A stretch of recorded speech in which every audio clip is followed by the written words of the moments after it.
14-сентябрда Өзбекстанның Самарқанд шаарында өткөн Шанхай кызматташтык уюмунун саммитинде Кытай, Кыргызстан, Өзбекстан темир жолун куруу боюнча келишимге кол коюлду. Аталган долбоор регионалдык транспорттук коридорлорду жакшыртууда чоң роль ойноп, Түштүк-Чыгыш Азиядан Европанын рыноктарына жеңил жетүүгө жол бермекчи. Андан сырткары Евразия экономикалык биримдигинин ичинде көптөгөн тоскоолдуктар сакталып турган учурда региондун ортосундагы соода алакасын жакшыртууга жол ачат. Америкалык Уилсон центрдин окумуштуулары экономикалык санкциялардын эффективдүүлүгү боюнча изилдөөлөрдүн жыйынтыгын жарыялашты. Кыргызстандын IT коомчулугу америкалык рынокто багынтууну көздөйт. Бул тармакта чогуу иш алып баруу максатында Кыргызстан, Казакстан, Өзбекстан биринчи жолу америкалык IT гиганттар менен чогуу иш-чара өткөрүштү. Ушул жана башка жаңылыктар жөнүндө алдыңкы жарым саатта Капитал берүүсүндө. Акыркы жумада дүйнөлүк экономиканы талдаган коомчулук арасында санкциялардын мааниси жана эффективдүүлүгү жөнүндө талаш-тартыштар жүрүүдө. Айрыкча Орусия Украинага кол салган убакыттан баштап дүйнө коомчулугу аларга экономикалык, финансылык, эркин жүрүү, аба суу территорияларын орус учактарына жабуу боюнча эң чоң санкциялар салынганы менен согуш 7 ай убакыттан бери токтобой келет. Азыркы убакытта Орусия салынган санкциялардын саны боюнча Түндүк Корея жана Иранды басып өтүп, акыркы үмүт болгон Северный поток 2 долбоору да токтоп калган. Эл аралык экономисттердин тобунун изилдөөсүнүн жыйынтыгында санкциялардын эффективдүүлүгү ар кандай тарыхый убакытта 25%дан 43%га чейин жетип, бирок андан жогору чыккан эмес жана негизгиси саясий режимдерге карата эффективдүү курал боло алган эмес. Бул боюнча Дюк университетинин профессору Брюс Джентлсонун ой пикиринен үзүндү. And the other is what are the key factors. So on the first point, Эки маанилүү нерсе бар. Биринчиси санкциянын эффективдүүлүгүн биз кандай ченебиз. Экинчиси болсо негизги факторлор кайсылар. Биринчи маселе боюнча айта турган болсок, санкциялар көбүнчө экономикалык жыйынтык же натыйжа берет. Бирок бул саясий өзгөртүүлөргө жетиштүү болот дегенди билдирбейт. Ошол эле Кубаны алып карай турган болсок, 60 жыл санкция астында көптөгөн экономикалык таасир болду. Бирок режим өзгөрбөстөн калды. Түндүк Корея, АКШ буу тарабынан 30 жыл ичинде көптөгөн санкциялар салынды. Бирок алар өзөктүк курал жасоону улантышууда. Аны биздин куралдуу күчтөр менен салыштырсак болот. Мисалы биз Ирак жана Афганистанга кирип жаткан аскердик күч көп болчу. Бирок жыйынтыгын сиздер көрүп тургандай ийгиликке жеткен жок. Маселе ошол экономикалык натыйжаларды кантип саясий өзгөртүүлөргө айлантууну үстүнөн ойлонуу керек. Андан сырткары мени ойлондурган нерсе ал жерден демократия жана адам укуктары боюнча санкциялар боюнча маанилүү болгон этикалык маселе да жатат. Көпчүлүк учурда биздин санкцияларды демократиянын, адам укуктарын колдоо үчүн жана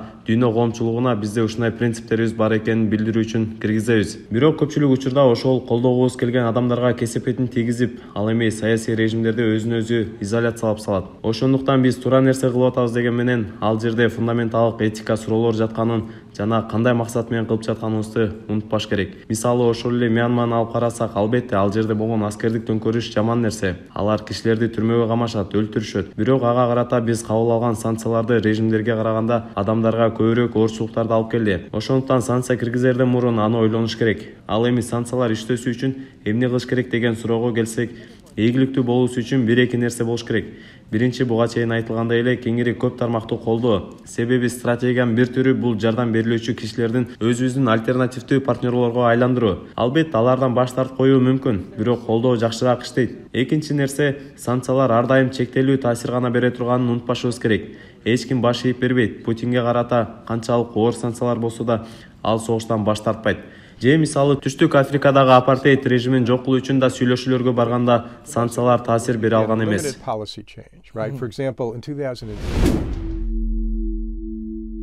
Кыргызстандын президенти Садар Жапаров КМШ өлкөлөрүнүн лидерлеринин 7 октябрда болуп өткөн бейрасмий жолугушуусуна же болбосо Путиндин юбилейине барган жок. Муну Кыргызстандын чек арасында болгон Тажикстандын кол салуусунан кийин Путиндин тажик президенти Эмомали Рахмонду сыйлоосу менен байланыштырышат. Андан сырткары Кыргызстан жамааттык коопсуздук келишими уюмунун аскерий окууларын Кыргызстандын аймагында кабыл алуудан баш тартты. Ошол эле учурда Кыргыз Республикасынын Тышкы иштер министрлигинин пресс катчысы Чыңгыз Кустебаев Рахмондун мындай сыйлыкты алуусу таң калууну жаратат деген. Сыйлык күнөөлүү кишини тапты. Эгер эсиңиздерде болсо, тажик президенти мамлекеттер аралык достукту, кызматташтыкты чыңдоосу үчүн деген сыйлыкты өткөн жылдын апрелдеги Кыргызстанга карата куралдуу агрессиясынан кийин алган. Ал эми азыркы күндө Орусиянын атамекенге кылган кызматы үчүн 3-чү даражадагы орден менен, айрыкча регионалдык коопсуздук, дана стабилдүүлүк сактоо үчүн сыйлыгын алды. Кызык, Жылдан жылга тажик башчыларынын аракеттери региондогу тынчтыкты бузуп, достукка жарака кетиргенден кийин кайсыл регионалдык коопсуздук жөнүндө сөз кылса болот. Кыргызстанда бейкүнөө жарандардын төгүлгөн каны кургабай, энелер балдардын жоготуп көз жашы төгүп турганда, жашоочулар бузулган үйлөрүнө кайтып келе жатканда мындай сыйлык таң калууну жаратат. Юбилей боюнча кала берсин, бирок фактылар да факт боюнча кала берет. Бул кадам биз кыргыз-тажик чек арасындагы көргөн окуяларга туура келбейт. Эскерте кетүүчү нерсе, тажик тараптын чабуулу Самаркандта Кытай, Кыргызстан, Өзбекстан темир жолунун курулушуна кол коюлган убакытта башталган. Аталган темир жол магистралы бул Кытай темир жолдорун Өзбекстан жана андан ары Афганистан, Иран жана Турция аркылуу Европа темир жолдор тутуму менен байланыштыруу үчүн түзүлгөн долбоор. Долбоор ар кандай саясий жана башка себептерден улам 2000-жылдардан баштап талкууланып, бирок ишке ашпай келген. Ага ШКУнун Самаркандта өткөн саммитинин алкагында кол коюлуп, атайын жумуш тобу иштей баштаган. Кытай, Кыргызстан, Өзбекстан темир жол магистрали бул Кытай темир жолдорун Өзбекстан жана андан ары Афганистан, Иран жана Турция аркылуу Европа темир жолдор тутуму менен байланыштыруу үчүн түзүлгөн долбоор.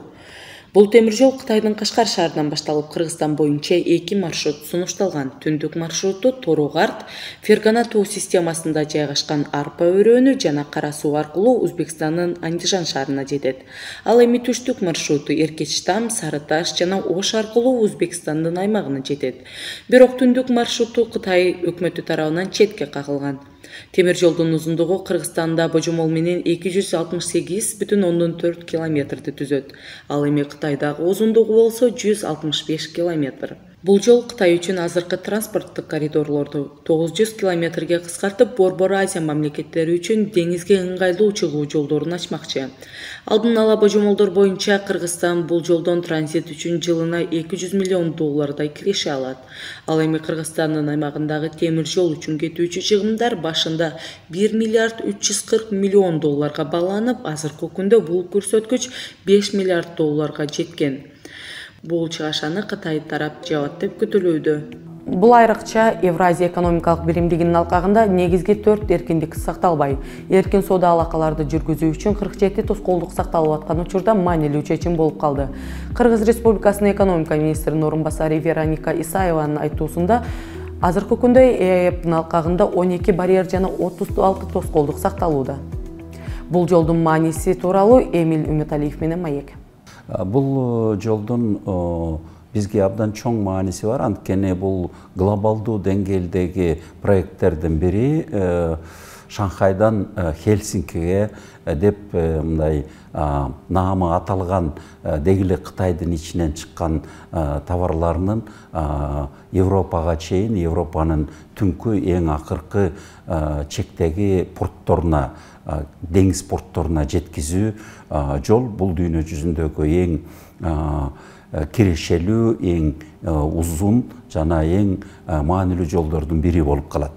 Ошондуктан ушул жолго мурда орустар эле катышчу, Орусиянын ичинен гана өткөн жол. Эми Казакстан аркылуу дагы жолдор бар, башка өлкөлөр дагы аркылуу болушу мүмкүн. Бирок Кыргызстан аркылуу өтүп, Кыргызстандагы ошол жолдун кайсы бир четине ээ болуп калганы бул абдан бизге маанилүү.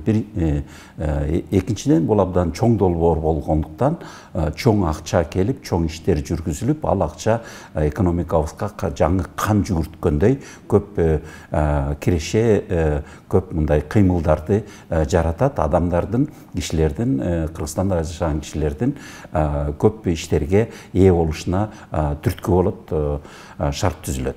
Андан тышкары биз туюк жерде болуп, Советтер мезгилинде СССРдин туюк четинде кыпчылып калгандыктан бүгүнкү күндө биз ар тараптуу жол коридорлорубузду, соода коридорлорубузду кеңейткенге аракетибиз дагы толук жумшалбай атат. Биз биринчи иретте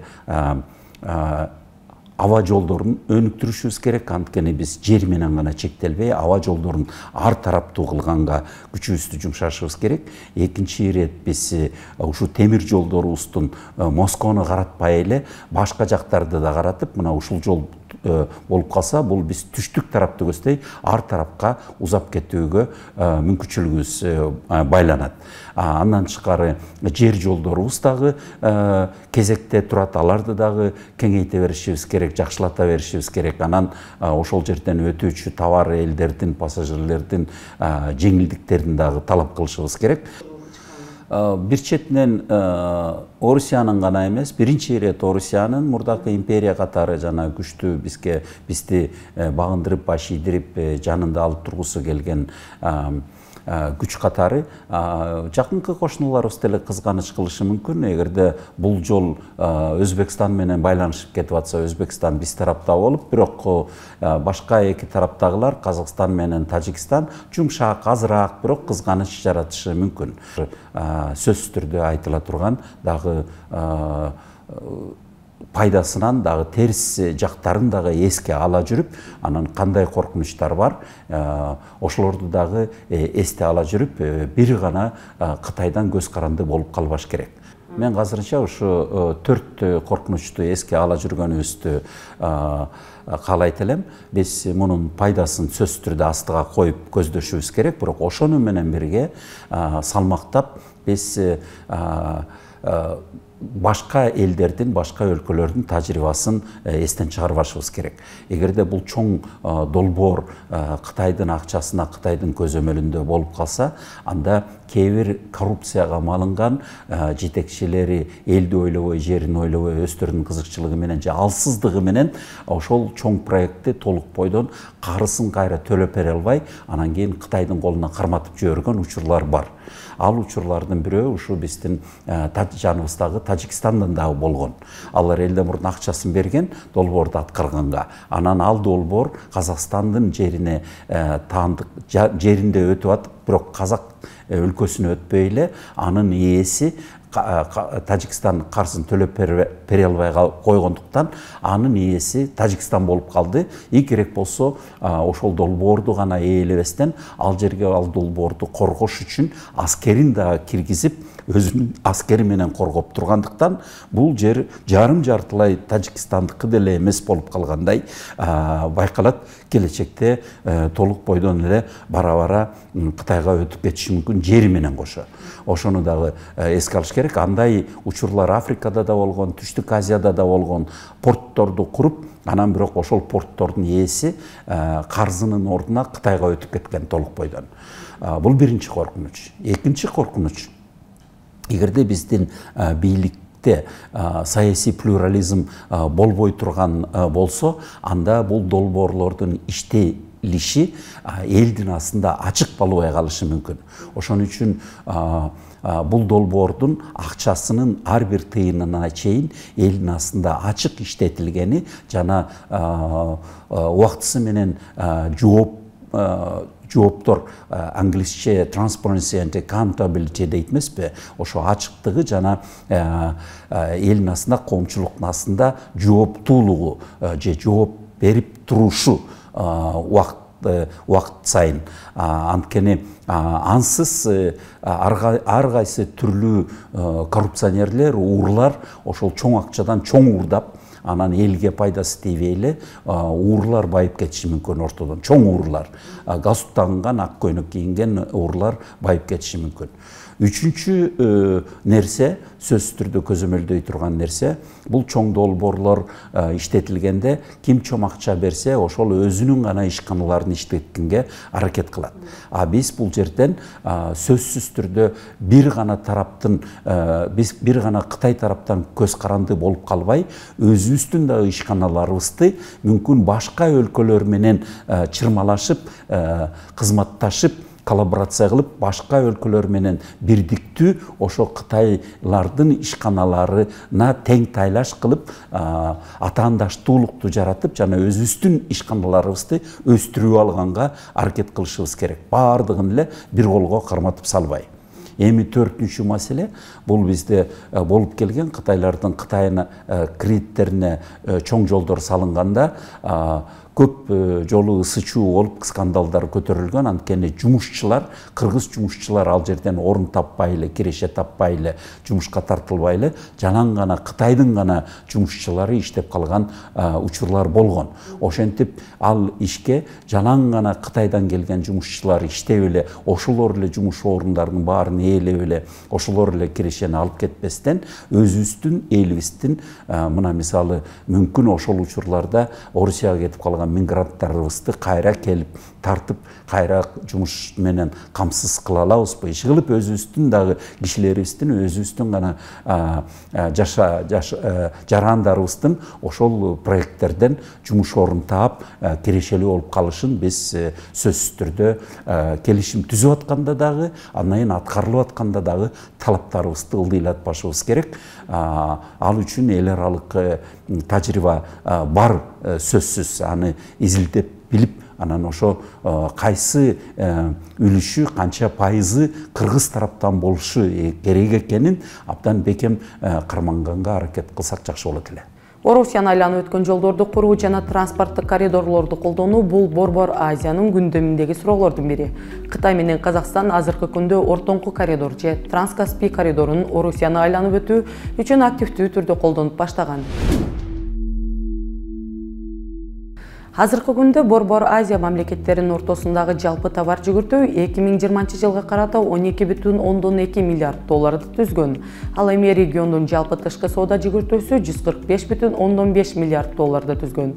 Бул региондун ортосундагы соода тышкы сооданын болгону 8,4% гана түзөт дегенди билдирет.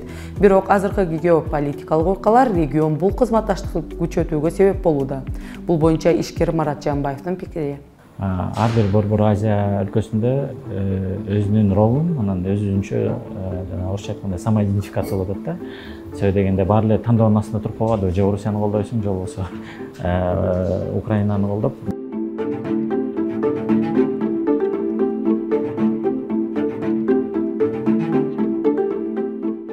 Азыр баягы системалык эмес, бир атайын даярданылган эмес, мындай спонтандык, анан да импульстук бир жүрүштөр болуп атат да. Бул менин оюмча мурун дайыма Орусиянын үстөмдүгү болуп, Орусиянын бир таасири күчтүү болчу. Ал эми азыр Орусиянын таасири басымдап калып, ал өзүнүн согуш менен алек болгондуктан, менин оюмча ар бир Борбор Азиялык өлкөдө өзүнчө бир эркиндик пайда болду да. Ошон үчүн жана Чолпон Атада Борбор Азия өлкөлөрүнүн башчыларынын саммити болду, эң эркин повестка болуп, анан менин оюмча эң чоң жетишкендик ошол биринчи, бул менин байкашым боюнча биринчи жолу Борбор Азиялык өлкөлөрдүн президенттери өз тагдырын өзүнүн колуна алып, өзүнүн жоопкерчилиги менен кол коюшту да. Башында 5 өлкө кол коюш керек болчу, эми бирок Казакстан, Кыргызстан, Өзбекстан кол койгондо менин оюмча бул чоң жетишкендик. Көз карандысыз Борбор Азиялык өлкөлөрдүн бири-бирине жаңы форматтан мамиле түзүп, алака түзүп, өзгөчө соода саттык жагында же бизнес жагында жаңы байланыштарды, же болбосо мурунку байланыштарды жаңыртып, жаңыча иштөө бир формат келип атат да. Мен да ошону байкап атам. Мисалы жана жалпысынан алганда, менин баамдоом боюнча бул де факто азыр ушул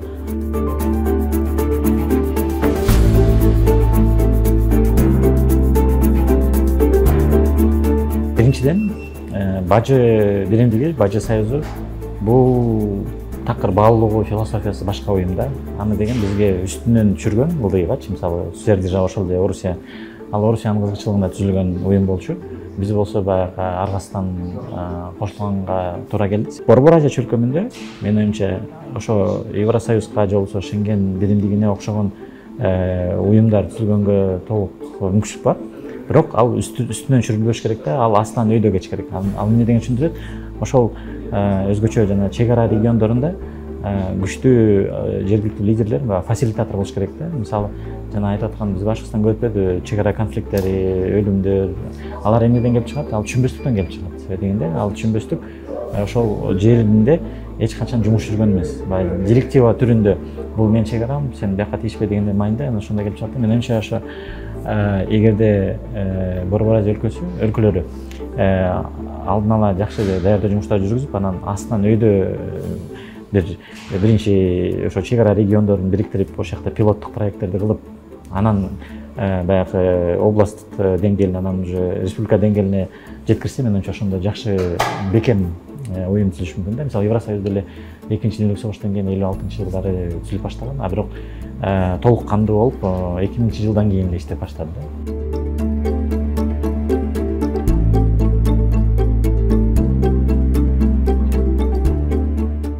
Регионалдык кызматташуу, регионалдык уюмдарды эмне себептен бизге абдан маанилүү, анан пайдалуу өнүктүргөн себеби дегенде, биз азыр дүйнө жүзүндө чоң конкуренциядабыз да.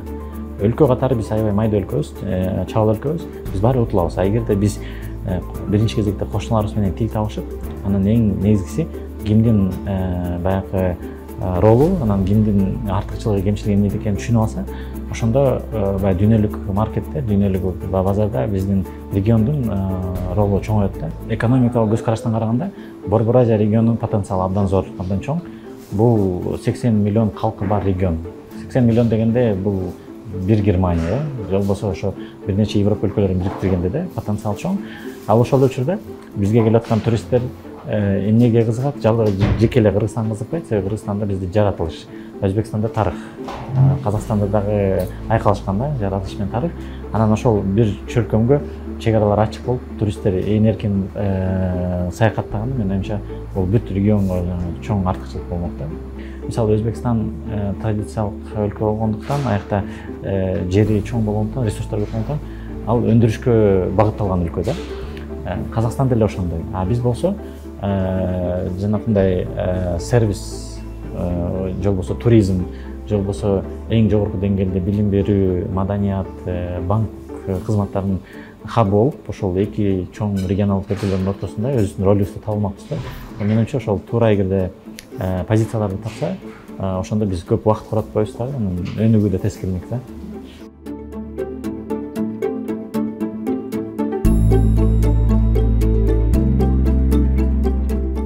Биринчи кезекте эки катмарга бөлүшүбүз керек да. B2B деп коет, бизнес to бизнес алкаганда, менин оюмча, регионалдык форматта кызматташуу аябай жакшы жүрүп атат. Мисалы, биздин ишкерлер, кошуна өзбекстандык ишкерлер менен же казакстандык ишкерлер, мисалы мен өзүм үлгү катары көп эле ошол үч өлкөдө бизнес кылчу, мага бөгөт жок. А бирок мамлекет тараптан, ал мамлекеттердин функциясы эмне? Бул туура оюн эрежелерин түзүү, анан инфраструктураны куруп берүү. Мисалы, азыр жакшы жаңылык, Ташкент менен Алматынын ортосунда темир жол каттамы жүрүп калды. Тез ыкчам поезд. Бул дагы ошол кызматташууну жакшыртат. Менимче, Бишкек менен Алматынын ортосунда да ушундай чоң инфраструктуралык проекттер болсо, инфраструктура мамлекет тарабынан түзүлүп берсе, ошондо бүт шарттар түзүлүп бермек да. Ушундай экономикалык кызматташууга.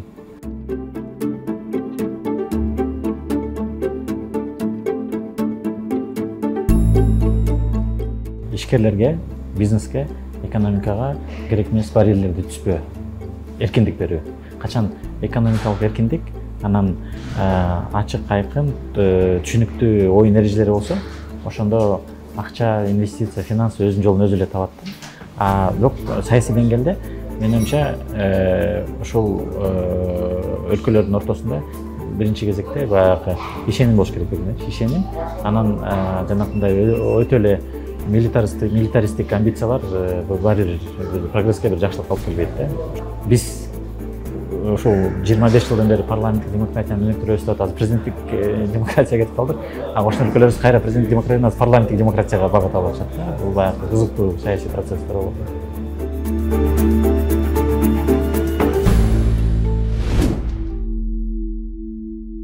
Кыргызстан жалгыз эмес, Казакстан Өзбекстандагы IT коомчулугу менен чогуу Американын рыногун багындырууну чечишти. 2022 жылдын 15 сентябрда AQShnын Нью-Йорк шаарындагы Корнелл университетинде Борбор Азия AQSh IT форуму болуп өттү.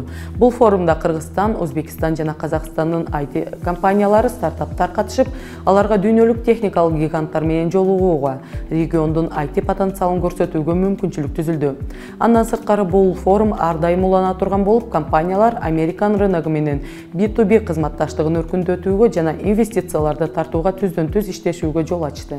едет большая делегация на государственном уровне, на уровне IT-парков. Албетте буга чейин мамлекеттик чоң делегациялар IT парктардын деңгээлинде жолугушуулар болуп келген. Бирок бизнес өзү уюшуп чогулуп барган биринчи жолу болуп атат. Бизнес өзү барганы бул такыр башка нерсе, башка форматтагы кызматташтыктар боюнча келишимдер, жаңы долбоорлор жана узак убакытта өлкөгө чет элдик инвестиция жана капиталдарды алып келүүгө таасирин берет. Казакстанда, Өзбекстанда, Кыргызстанда өз алдынча дүйнөлүк масштабта имиджди өзгөртүү оор болорун түшүнөт. Ошондуктан Борбор Азия катары азыр күчүбүздү бириктирип, чогуу дүйнөлүк рынокко чыгууну чечтик. Бизде 5 приоритеттүү өлкө бар. Алар АКШ, Корея, Япония, Германия жана Араб өлкөлөрү, анын ичинде өзгөчө Дубай жана Араб Эмираттары. Биз ушул өлкөлөрдө ишенимге ээ болуубуз керек. Бул долбоор жалпысынан 10 жылда ишке аша турган долбоор десек да болот. Эгер Кремний өрөөнүндө ишенимге ээ боло турган болсок, анда башка биздин приоритеттүү тизмедеги жайгашкан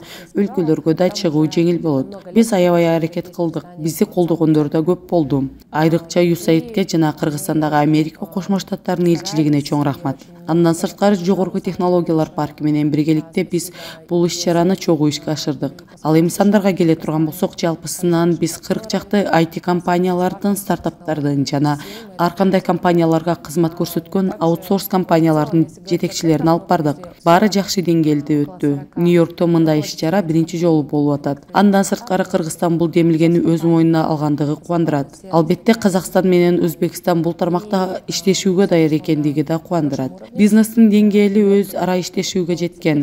Ушул эле иш-чаранын алкагында кыргызстандык, өзбекстандык жана казакстандык компаниялар ортосунда биргелешип, кайсы бир долбоорду ишке ашыруу боюнча да келишимдер пайда болду.